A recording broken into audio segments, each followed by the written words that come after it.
welcome to this week's Intivix Office 365 tips and tricks.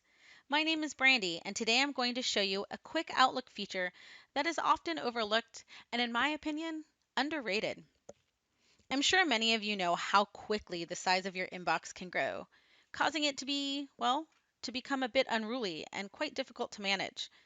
As you can see by the item count at the bottom left of my screen, you can see that I'm no stranger to this, and I thought I'd take this opportunity to show you how quickly and easily you can clean up your inbox using Outlook's rules.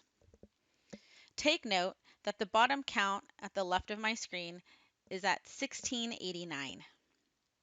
If you're like me, you receive emails that may be less of a priority than others.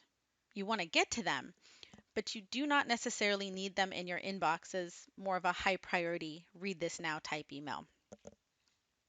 For example, I use many resources to perform various job responsibilities, which means many emails from the same companies and the same people.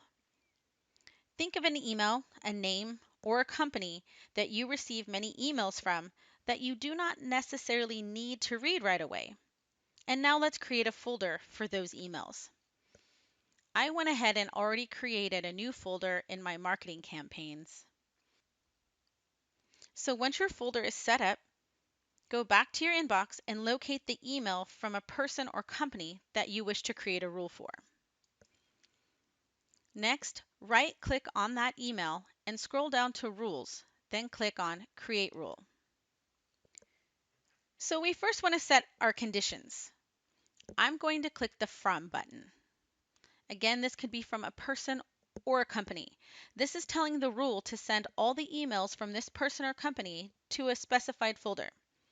Please note, if you choose From, Subject Contains, and Sent to, you're telling the rules that all of these conditions must be true.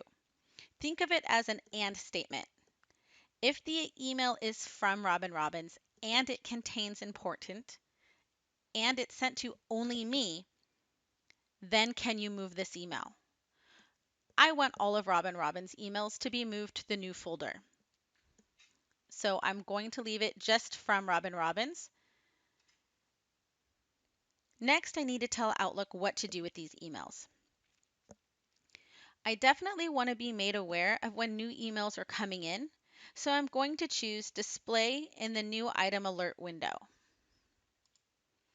I'm not too concerned about the sound, but I definitely want this email to be moved to the new file. So check Move the item to new folder, then select Folder. Look for the new folder that you've created in your dropdown and either double click or click on it, then click OK. So all my rules have been created, all my conditions have been set up. So now I'm going to click OK. You will receive a pop-up that tells you your new rule has been successfully created. Next, check the box Run this rule now on messages already in the current folder. So right now they're already in my inbox, and this is telling the rule to move all of the ones that are already in my inbox to this new folder. You will see Microsoft Outlook moving the folders and running that new rule you just created. If you take a look at my item count, you will see that it has significantly gone down. It's now at 1598. And if I go to my Robin Robbins folder, you'll notice all of my emails are now in her folder. Creating this rule took only moments. Reading these emails before moving them would have taken a significantly larger portion of my time. As I already pointed out, they are moved into the appropriate folder, and I'm aware that they are still there, and some of them might be in red, but they're no longer cluttering up my inbox. Now you know how to quickly and easily clean up your inbox. Thank you for listening, and I look forward to speaking with you again next week.